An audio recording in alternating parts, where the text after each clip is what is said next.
तमाम भी जितने बंधु हैं उन सभी का हार्दिक अभिनंदन है कि आपने अपनी सामाजिक चेतना के तहत हम लोग इकट्ठा होकर समाज को शक्ति देने के लिए यहाँ पे उपस्थित हैं।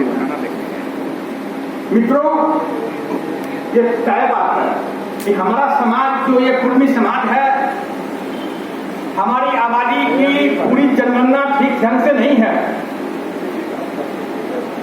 कुछ लोग कहते हैं हम 3% हैं, कुछ लोग कहते हैं हम 5% हैं, कुछ लोग कहते हैं हम 7% हैं, कुछ लोग कहते हैं हम 9% हैं या 12% हैं। लेकिन अगर सामाजिक जागरूकता और एकता और समाज के प्रति प्रतिबद्धता नहीं होती तो आज हम सत्ता के शीर्ष शिखर पर नहीं पहुंचे होते। कि आपकी सहभागिता है, आपकी एकता है और आपकी ताकत है। हमारे बुजुर्ग का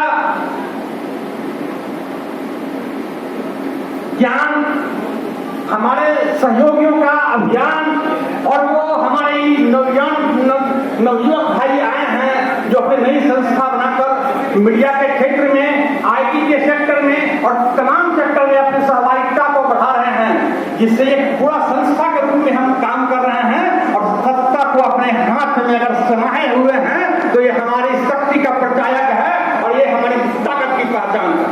ये तय बात है।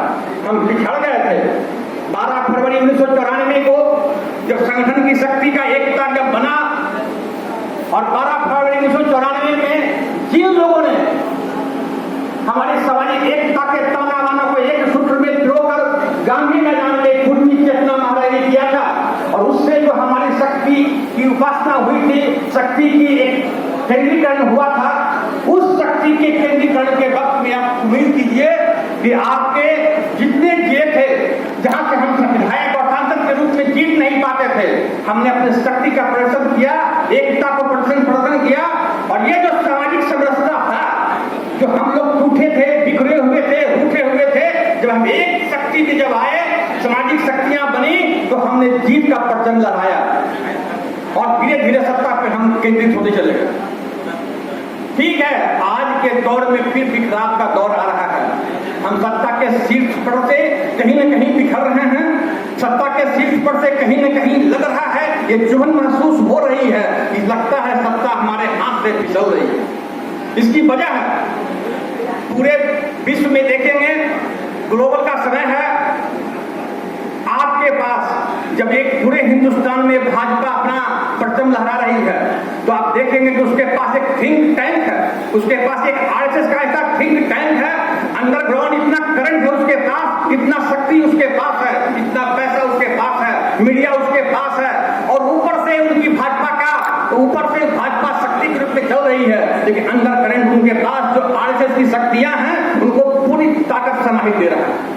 आप बताएं, आपके राजनेता को, आपके किसी इंजीनियर को कोई फंसाने के लिए कोई सिस्टम बना है, आपके बेचारे भोले भाले इंजीनियर जो कि दिन रात काम करके विकास के काम में लगे हैं, जब उनको फंसाने के लिए कोई भी लोग ऊपर प्रयास करता है, जो सामंतवादी शक्तियां हैं जिनके पास सत्ता है, उनको फंसाने के लिए जब आप किसी समाज के लोगों को आप काम करेंगे, मदद करेंगे तो आपको फंसाने के लिए 10 तरह की शक्तियां काम करती हैं। इसके बावजूद भी हमें जज्बा है, हमें जज्बात है, हमें एकता है, हमें संगठन है, हम प्रयास करते हैं कि अपने लोगों को मदद करें और विकास करें।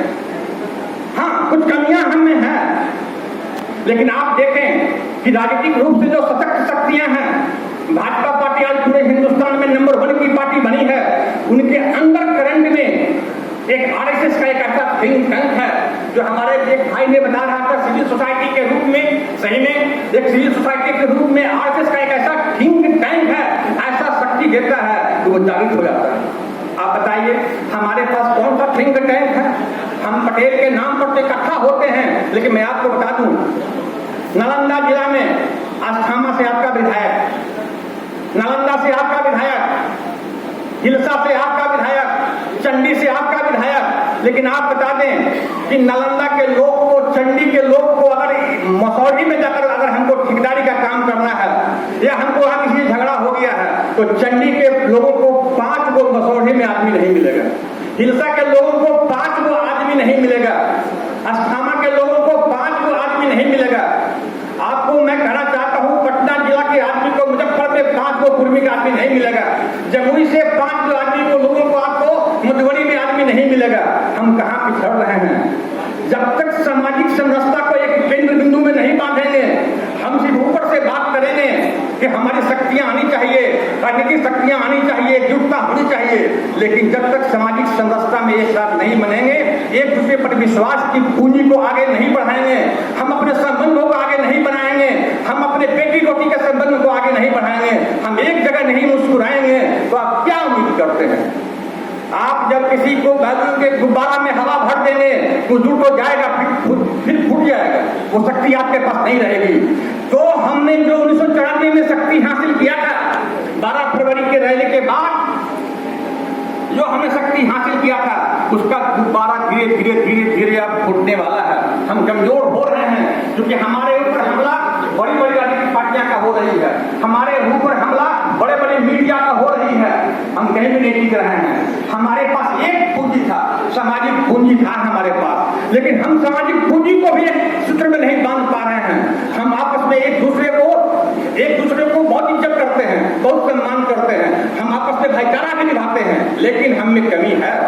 हम यहाँ पे हम अपने मुजफ्फरपुर के पास के भाइयों को नाम नहीं गिरा सकते हैं, हम पूर्णिया के भाइयों को नाम नहीं गिरा सकते हैं, हम इंजीनियर हैं लेकिन हमारे पास दोस्तों का लिस्ट में है लेकिन कोई संबंध नहीं है। कैसे हम काम करेंगे? कैसे विश्वास करेंगे पटना जिले के लोगों पर? कैसे विश्वास करेगा नांदा जिला का लोग? कैसे? मतलब मैं ये कह रहा हूँ कि हमारे जब सामाजिक संस्था की बात कर रहे हैं कि हमारी सामाजिक एकता को, एकजुटता को बढ़ाना है, तो आपकी जवाबदेही है कि राजनीतिक ताकत बढ़ानी है तो सामाजिक एकता को बढ़ाना होगा, इसकी विश्वास की नींव को बढ़ाना होगा। जब तक विश्वास की नींव को नहीं बढ़ाएंगे, जब तक एकता के सूत्र में नहीं परोएंगे, जब तक बेटी रोटी का संबंध नहीं बनाएंगे, हमारी एकता, प्रतिबद्धता, हमारा समाज का सेवा की भावना आगे नहीं बढ़ सकता है। मैं आप लोगों से एक विनती करना चाहूंगा, हमारे बीच में बैठे हुए यहाँ जितने भी हमारे बीच में जितने भी बैठे हुए हैं इंजीनियर समाज के लोग, आप अपने समाज के, आप अपने गांव के, आप अपने घर के ऐसे हस्ती हैं जो आप अपने कितनी कठिनाइयां से, कितनी परेशानियां से, कितनी मेहनत से आप यहाँ पे जुड़े हैं।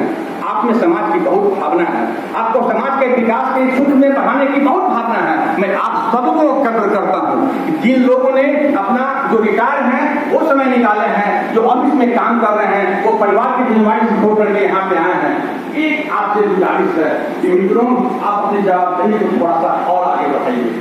आप जवाबदेही ये बढ़ाइए कि आपके पास बहुत सारा शक्तियां हैं, जिस पर जागृत कीजिए, अपने मित्रों की संख्या को बढ़ाइए, आप अपने ग्रामीण के प्रदेश को जोड़िए।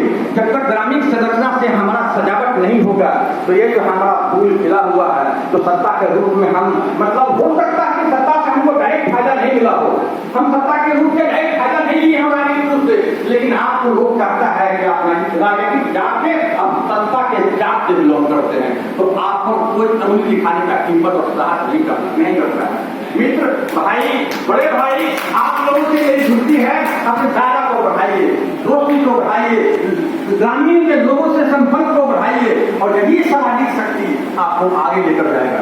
हम बढ़ रहे हैं, हमें लाख कमियां हैं, हम बढ़ रहे हैं।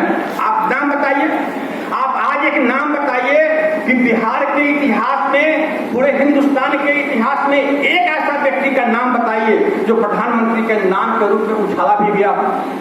न मीडिया हमारा, न पूंजीपति हमारा, न अंबानी हमारा, न अडानी हमारा, लेकिन आपका नाम, हो सकता है कि नाम हमारा बहुत छोटा हो सकता है कि नाम बड़ा बहुत कमजोर हो, लेकिन हम कैटलिस्ट हैं, जिनके साए में हम जाते हैं, जिनके संग में जाते हैं, उनको जीत के दहलीज को हम पार कराते हैं। आज इंडिया बनी है तो भाजपा और एनडीए के अंदर में खलबलाहट मची है, और आपका भी हो सकता है हम प्रधानमंत्री नहीं बने, मेरी उम्र बहुत ज्यादा हो गई है, लेकिन दोस्तों, हम उस ख्वाब में तो जी रहे हैं कि हमारी पहचान वहां तक है कि केंद्र में हम इतनी छोटी शक्ति के बावजूद ये 30-40 का विधायक वाले लोग प्रधानमंत्री का ख्वाब देख रहे हैं, जो बिहार के कुर्मियों में शक्ति है।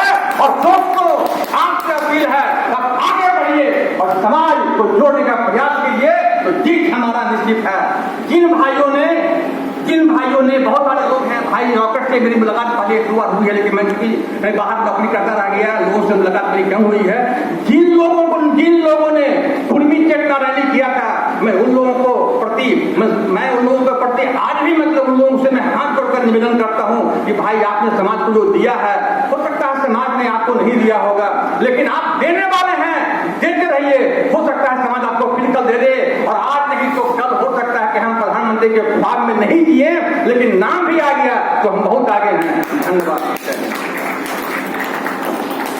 बहुत बहुत बढ़िया, समाज के लिए देने वालों को बढ़िया। अब हम हमारे बीच में हैं कि पूर्वी चेतना महारैली के जो चेतना रथ निकली थी उसके हमारे एक साथी हैं नंदकिशोर भाई नंदू जी, उनसे मैं निवेदन करता हूँ कि वो आ रहे हैं, अपनी बातों पर बेसिकली इंजीनियर हैं और राजनीतिक क्षेत्र में और सामाजिक क्षेत्र में सदा सक्रिय रहे हैं।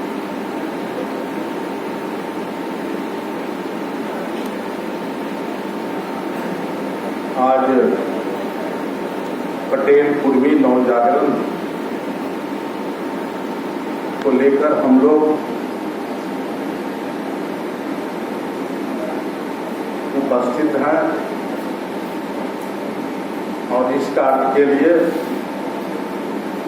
अथकता कर रहे साथी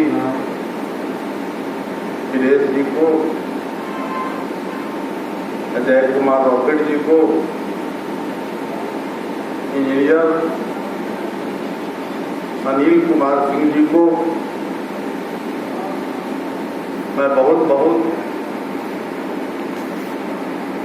हार्दिक बधाई देते हैं कि अब आप जिस काम को सोचे हैं वो बड़ा स्वरूप ले रहा है।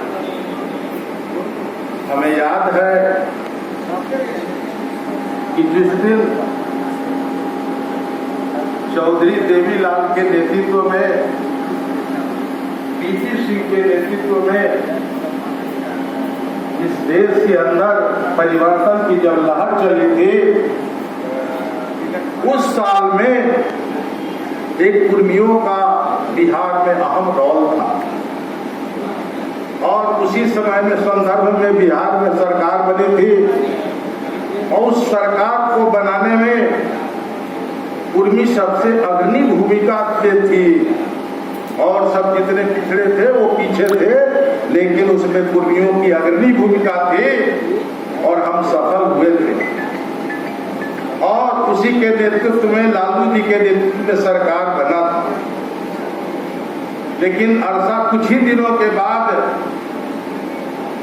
जो पिछड़ों में एक तरह से उन्होंने फूट डाला और देखा कि उनको निर्माण करने वाले के साथ में उन्होंने चलने का काम नहीं किया, तो हम लोगों ने पटना में सोचा कि जिस तरह का यह भूमिका अभी हो रही है तो माहौल है अभी इस देश में, और उसी दिन का यह निर्णय लिया गया था हम यहाँ पर बैठे हुए साथियों के बीच में कि यह एक रैली किया जा सकता है।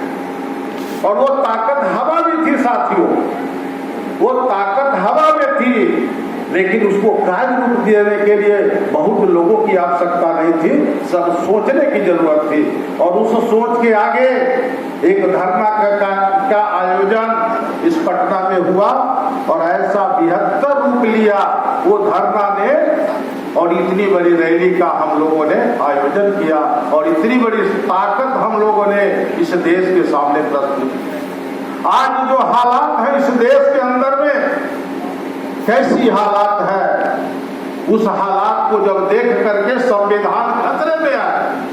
संविधान खतरे में कैसे है भाई कि जिसने आज जो हम लोगों ने जातीय जनगणना की बात करते थे, हम लोगों ने आरक्षण की मंडल कमीशन का बात करते थे, जिन्होंने इस देश के अंदर में उसके विरोध में मंडल आयोग के विरोध में कमंडल लाया और हमारी सरकार केंद्र में गिराने का काम किया। आज वो शक्ति विद्यमान है इस देश में और कर क्या रही है, टोटल पत्रकारिता पर उसका कब्जा है।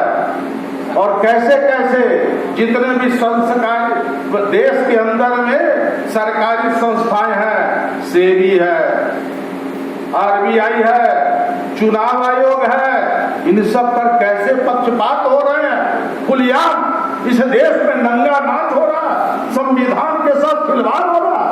वो संविधान ही के साथ खिलवाड़ नहीं है, आने वाली हमारी जो पीढ़ियां है उसके साथ खिलवाड़ हो रहा है, और वो खिलवाड़ को हम होने नहीं देंगे। ये हमारी जिम्मेवारी बनती है साथियों।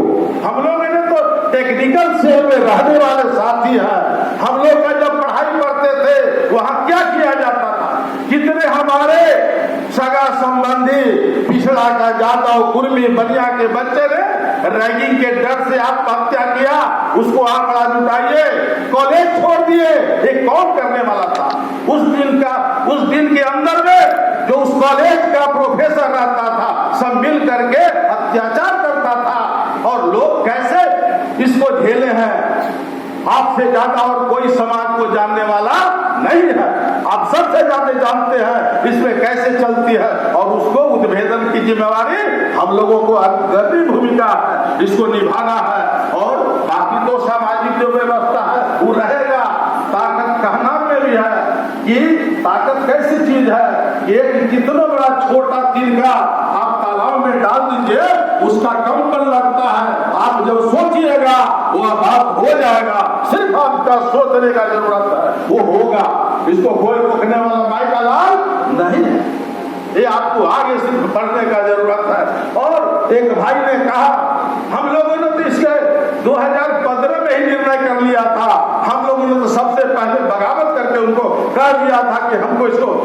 आए दिन हिंदुस्तान के अंदर में क्या हो रहा था, शंकर सिंह बाघेला ने कहा कि गुजरात में क्या हुआ, क्या कर रहे हैं, कहीं कि वो वहां पर हिंदुओं को भी मरवाया, जो आज प्रधानमंत्री है उसने, और मुस्लिमों को भी उसने मारा, पुलवामा में भी उसने मरवाया। जो आदमी इस तरह से चल करके आपके साथ क्या नहीं कर सकता है, आपके आने वाले भविष्य को छीन लिया है। हम लोगों ने जब आरक्षण लेने के लिए कितना पीढ़ियां पार किए, ये होगा वो होगा, और इस तरह की बात होगी। जब उनको WC वाला को जब देना था, उसी के अगेंस्ट में तो आरक्षण था, उसको कैसे दे दिया? तुरंत न्यायपालिका ने भी ओके कर दिया, एक अक्षर इफ बट नहीं लगाया, तुरंत मिल जाता है। कैसे देश में रह रहे हैं, क्या हो रहा है? हमारी जिम्मेवारी नहीं है, ये सभी की जिम्मेवारी बनती है। इन्हीं बातों को रख करके जय हिंद, जय भारत।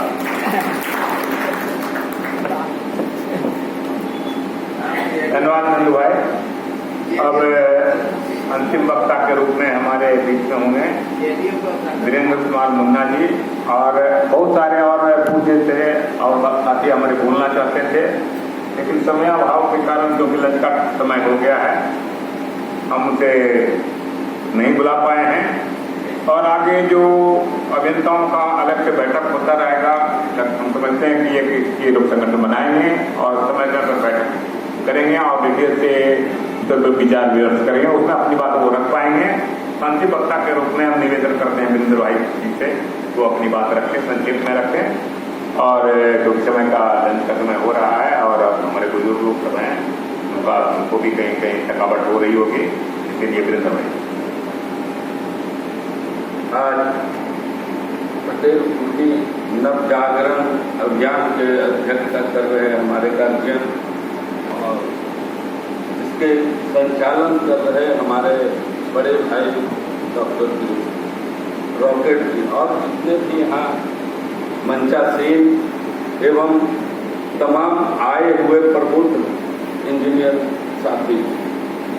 आज जो ये हम लोग 12 फरवरी 1994 में जो हम लोगों ने एक चलाया अभियान, उसका हम लोगों ने देखा कि हमारी जो जाति है प्रबुद्ध पहले से है, आज से नहीं। मैं सुन रहा था, सारे लोग बोल रहे थे, मैं बहुत ध्यान से सुना। तो हमारी जो जाति है कुर्मी, वो आज से प्रबुद्ध नहीं है, बहुत पहले से है, सदियों से, और सबसे आगे है।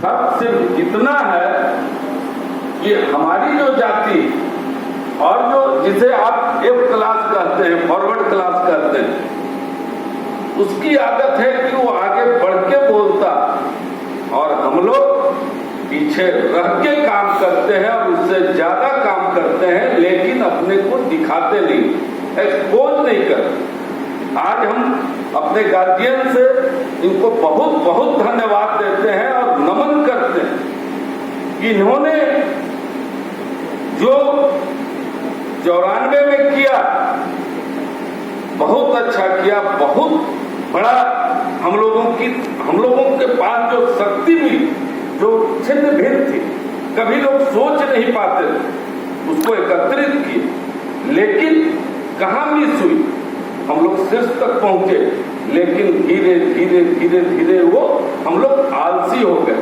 और अब जो फिर से शुरू हुई है, तो मैं अपने गार्जियन को, आप लोगों को भी विश्वास दिलाता हूं कि जितना भी हो, हम लोग जितने भी साथी आए हैं, जिस भी है, यहाँ तो सब इंजीनियर, मैं सबसे छोटा सा रिक्वेस्ट करूंगा, आप लोग तो बहुत सारे रिटायर कर गए, लेकिन जो आपके संपर्क में हैं उन्हें आप कहें कि अपने समाज के लोगों को आउट ऑफ वे जाके नियम के ही अनुसार लेकिन हेल्प करें, तब विश्वास जगेगा और लोग आएंगे।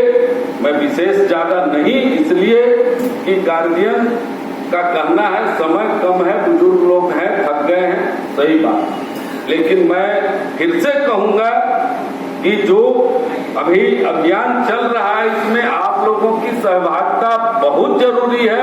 आप लोग थोड़ा थोड़ा करें, युवा वर्ग को लाएं, छात्र को लाएं और ग्रामीण क्षेत्रों में, यहाँ से जिला, जिला से ग्राम, और इसको फिर सब लोग जो ऊपर बैठे हुए हैं जिस हिसाब से मॉनिटरिंग करेंगे, धीरे धीरे ये फैलेगा और फिर हम लोग संगठित होके, और जब संगठन आपका मजबूत हो जाएगा, आपकी जाति में ताकत रहेगी, तो हर लोग पूछेगा।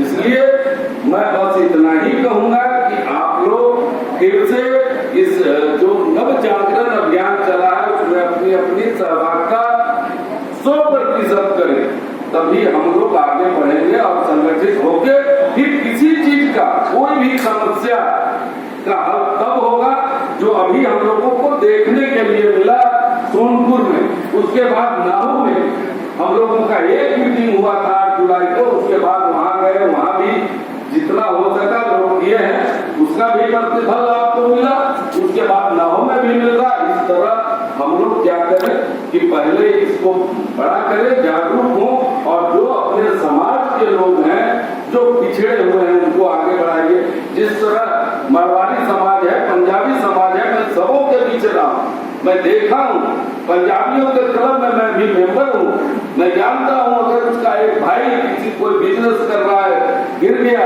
तो सब मिलकर फिर धीरे करके उठाता है। तो क्यों